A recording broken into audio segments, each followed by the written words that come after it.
Matt Taibbi on the line with us, contributing editor to Rolling Stone magazine, the author of 5 books, most recently Griftopia, Bubble Machines, Vampires, Squids, and the Long Con that is breaking America.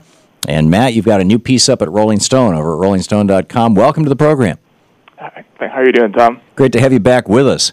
Tell us about this this new article that you've written that starts off with you thought WikiLeaks was a big deal. Well, yeah, I had a call from a friend of mine, Alex Gibney, who's the director who made Client 9 and The Smartest Guys in the Room, and he was this brilliant documentary filmmaker, and he asked me to go see his new film about WikiLeaks, which I've only been kind of tangentially following the last couple of years, and I went to see this movie, and it's an incredible movie. And it's funny, I've been hearing, I get a lot of calls from whistleblowers and people connected to the finance industry, but I've also, in the last 6 months or so, I've started to hear from a lot of people who are hackers or who are involved in that world, who are concerned about, these very heavy-duty prosecutions of people like Aaron Swartz, and so, it occurred to me to just sort of ruminate on this idea of what's going to happen the next time around when, it's not the United States versus Julian Assange, but the United States versus, everybody, because that's what it's going to be the next time around. It's going to be, not a single individual that they're able to successfully discredit, but there's going to be a real clash over all these digitized secrets that are coming out about the rottenness of our culture. Yeah. To what extent? Well, let me just tell you a little bit of a story. We had back maybe a little more than a year ago. In fact, it's considerably more than a year ago. Is when WikiLeaks was first really out there, and it was during the Bush administration. It was during the last year of the Bush administration. So it was like 5 years ago, as I recall. We were contacted by somebody who represented themselves as being part of a hackers group that had inside information, quack, and did we want to get involved? Did we want to help them? All this kind.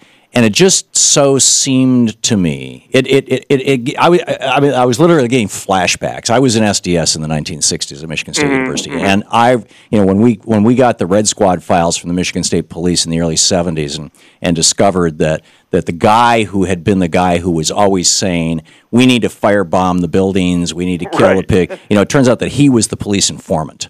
And when this person contacted us, I backed away from it so fast and so far because I just thought, am I being set up here? I mean, what's going on?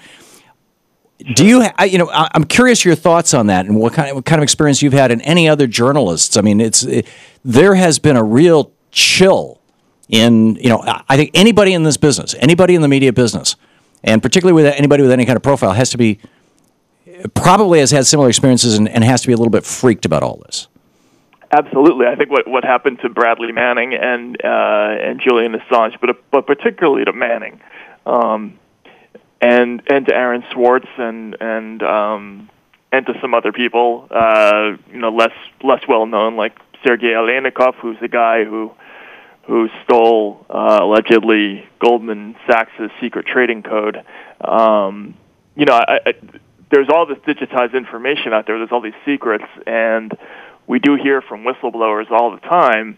And what they're essentially asking us to do is to get in the line of fire for them, and take the legal heat for any consequences that might come for publishing damaging or embarrassing information. But that's our job. I look at it as if somebody comes to me with information about corruption and we're able to validate it and find out that it's true and find out that the source is real, then it's our job to stand. Oh, I don't disagree with that, and absolutely, the problem is, you're absolutely right. It's impossible. Well, it's not impossible. It's very, very difficult to tell who's who in this new landscape, and particularly when somebody says, "If you'll just help me do this, then together we can get to that." Mm-hmm, right. Yeah. Exactly. And it's like, come be a co-conspirator with me. Oh, really? Right. And this, this is I maybe we're getting away a bit from the essence of your article, but just this kind of brave new world that we're moving into. Let me let you go off on it. No, I think you're absolutely right. It's very, very difficult, and complicating matters are these very, very extreme prosecutions of these people. I mean, Bradley Manning, who I see as a classic whistleblower. I don't think there's any question in my mind that clearly the guy had problems, and he was motivated by a lot of things. And he did it poorly and badly from a legal point of view. But he he knew that these two journalists had been murdered by the U.S. military in an illegal operation. Among thousands of other things. Right. I mean, he like a lot of people in Iraq knew about terrible things that were going on, and it was. Look, I've known a lot of whistleblowers. They all have something in common. Almost all of them are emotionally unstable people.